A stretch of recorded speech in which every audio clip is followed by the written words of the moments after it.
Here's an update on some recent plain English topics. Hi there, I'm Jeff, and this is Plain English lesson number 518 for Monday, November 7th, 2022. This is a great place to upgrade your English with current events and trending topics. And twice a year, I like to take a look back at some recent topics, and that's what we'll do today. We have updates on BTS, monkeypox, the South African nightclub tragedy, the asteroid crash, and more. In the second half of the lesson, I'll show you what it means to distance yourself from someone or something, and we have a quote of the week. This is lesson number 518, so that means JR, the producer, has uploaded today's full content to plainenglish.com/518. Ready? Let's get started.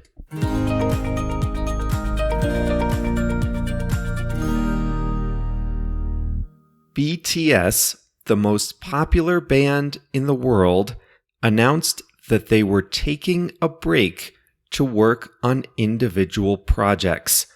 You learned about that in lesson 484. Young men in South Korea are required to serve 2 years in the military, and the oldest band member is approaching 30, the deadline for enrolling in service. There was some question over whether the South Korean government would require them to serve, given how important they are to the economy and the public image of the country. But indeed, the band announced that all 7 members would serve their 2 mandatory years. Their management company said they would be able to get back together in 2025. That's forever in boy band years, isn't it? In lesson 495, we talked about monkeypox, another virus spreading quickly around the world. That lesson came out in August, but August turned out to be the peak month for monkeypox in the US. Case counts around the world have fallen steadily, and the disease appears to be under control. A variation on the smallpox vaccine was distributed to fight monkeypox. That appears to have been effective.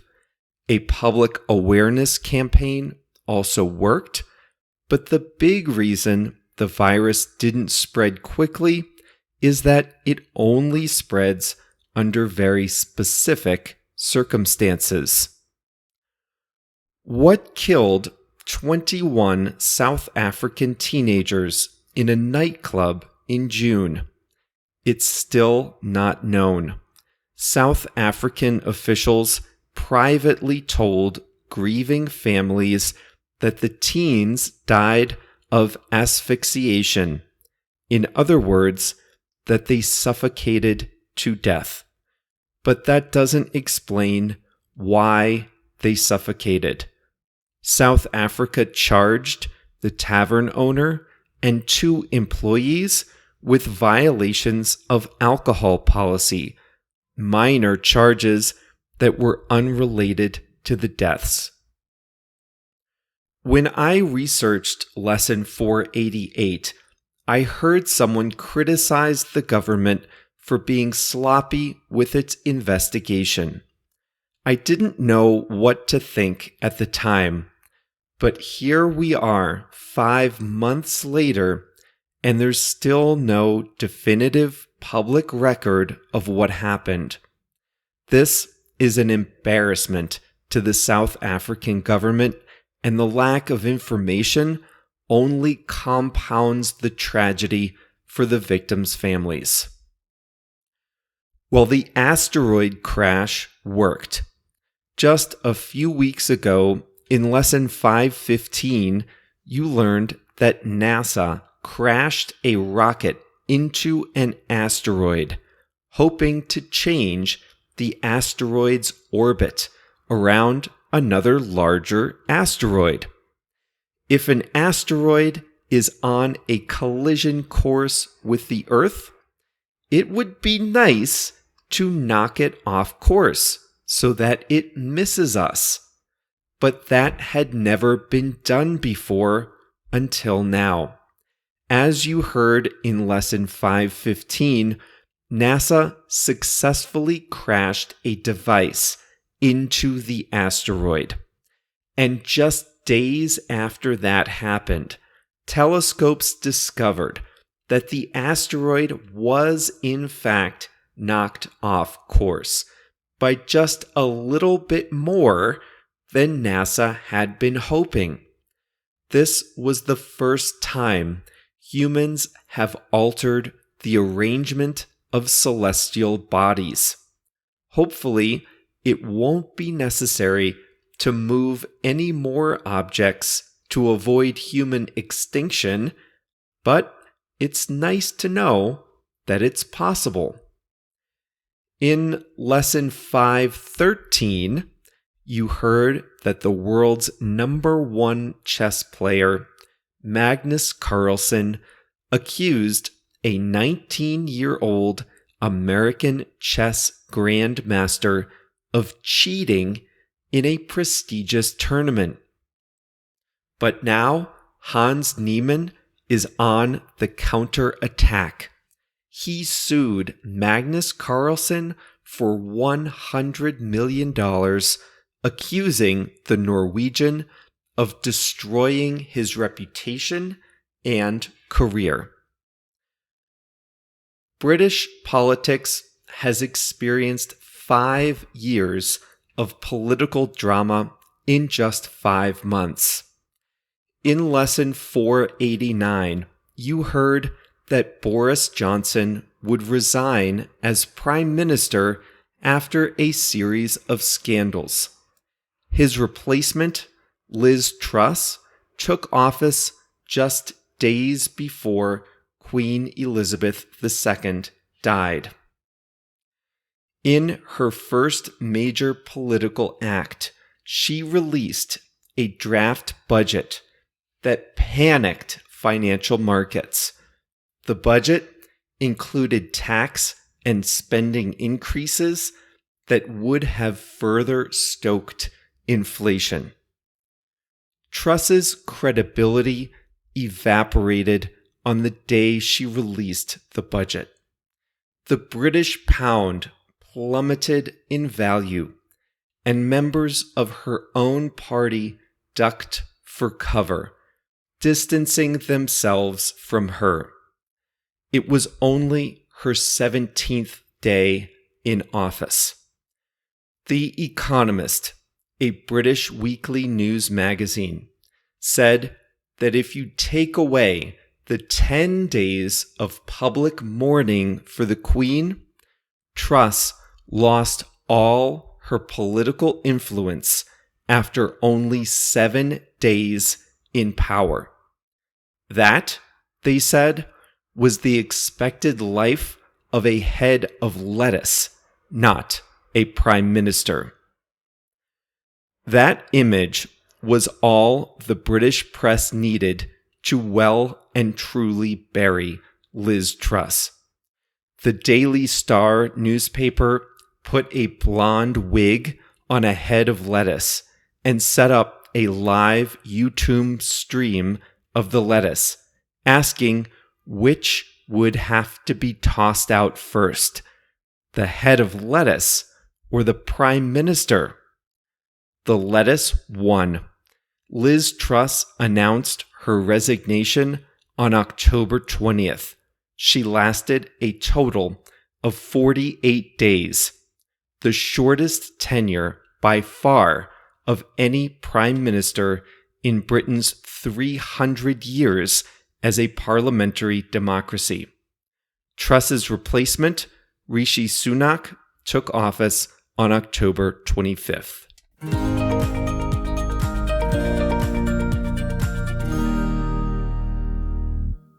And here are a few that are not exactly updates to stories, just a few notes. In lesson 498, you learned, well, I learned too, that car makers are adding noise to their electric cars for pedestrian safety. And now everywhere I go, I hear those noises. I don't think I ever noticed them before, but now I hear it every single place I go. The noises I hear at least sound like an artificial whirring, like the sound of a machine, but artificial. It's a great example of how there's something all around us, but we don't notice it until we learn about it. And then we can't stop seeing or noticing it. The same thing with mullets. That was lesson 505. I see a mullet every day, and that's not even an exaggeration. Every single day, I see someone with a mullet.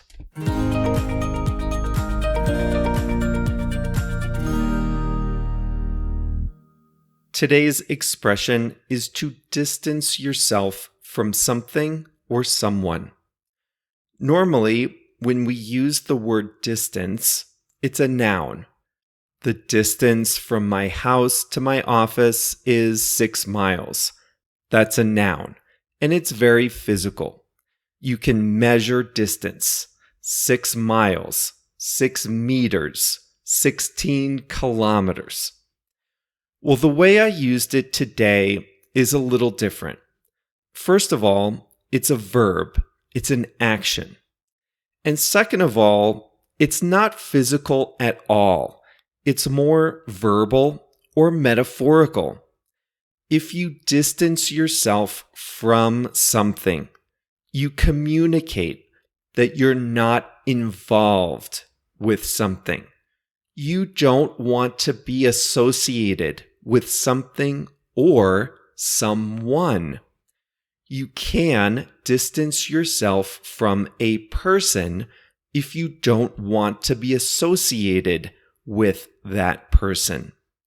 You can distance yourself from an idea if you don't want to be associated with that idea, if you don't want people to think that that idea is yours. This happens in politics all the time. When a leader is popular, that leader has a lot of friends.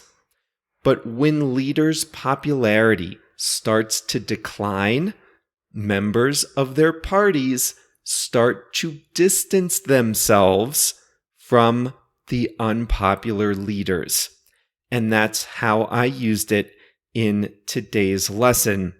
We were talking about Liz Truss, who was the Prime Minister of the UK for 48 days. When she released her first budget proposal, it was extremely unpopular. Immediately, members of her party started to distance themselves from her and from her budget. What can a politician do to distance himself from an unpopular leader? Well, this case had it all. First, an MP can say things like, "Well, I was never her biggest supporter in the first place." Or an MP can say, "I support the party, but I can't support this policy." Or even, "I've always been independent, and I never supported this budget." Or, "I like Liz Truss as a person, but I never thought she should be Prime Minister." These are things an MP can say to distance himself from the leader. So yes, they're still party members, but they don't want to be associated with these unpopular policies, and they don't want their names in the same sentence as the unpopular leader's name, in this case, Liz Truss. Notice, none of this involves actual distance. This is all verbal. These are other actions you take to avoid being associated with something or someone. So in the first weeks after the new budget, a lot of MPs were at pains to distance themselves from their unpopular leader. Have you ever seen online English courses that promise you'll be fluent in a very short period of time? All for a one-time payment of like $500? You may have noticed that I distance myself from those types of courses and claims. I don't want to be associated with that kind of exaggerated marketing. I'm not here to criticize it, but I just don't want to be associated with it. I distance myself from that. You won't see me making exaggerated claims.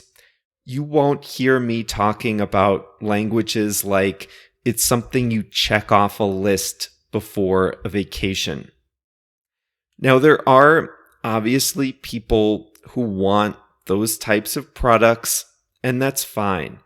But I distance myself from those kinds of quick fix, easy way out, pay me one payment now, and in X weeks or months, you'll be fluent. I also hate the word fluent, and I distance myself from that word too, but that's another story. This happens when businesses sponsor celebrities. This is the same story over and over and over. All you have to do is change the names and change a few words. This story happens all the time. Today, it's Kanye West. He made anti-Semitic comments on Twitter, and now a lot of companies that he works with are distancing themselves from Kanye West. Creative Artists Agency, CAA, a talent agency, dropped him as a client. They don't want their name, their business, to be associated with Kanye West, so they said that he can't be a client anymore. Then they issued statements saying they don't support what he said. Gap and Adidas are also distancing themselves from Kanye West. This is just the same as in politics. When a celebrity is popular, the brands all want their names associated with that celebrity. When the celebrity says something offensive, gets arrested, is involved in a messy divorce, or whatever, then those brands distance themselves from the misbehaving celebrity. All of a sudden, it's not quite as much fun to be associated with that person, so they distance themselves.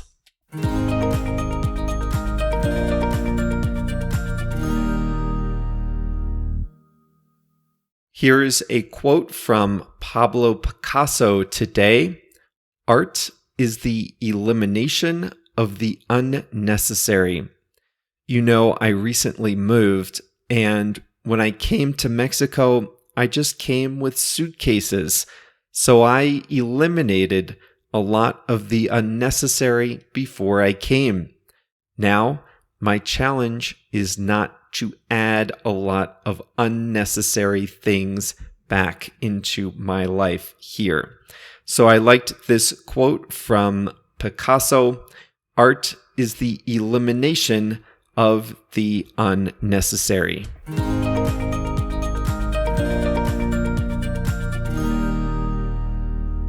And that brings us to the end of today's Plain English. On Thursday's lesson, we'll take a break from the hard issues of the day, and we'll have a little fun with vocabulary and how in different parts of the United States, we call things by different names. It's fun. I think you'll like it. So that's on Thursday. Remember, today's lesson is plainenglish.com/518. And in the transcript, I have links to all the original lessons that we talked about today. So if you want to go back and listen to the asteroid story or the South Africa story again, just find the links in today's transcript at plainenglish.com/518. See you on Thursday.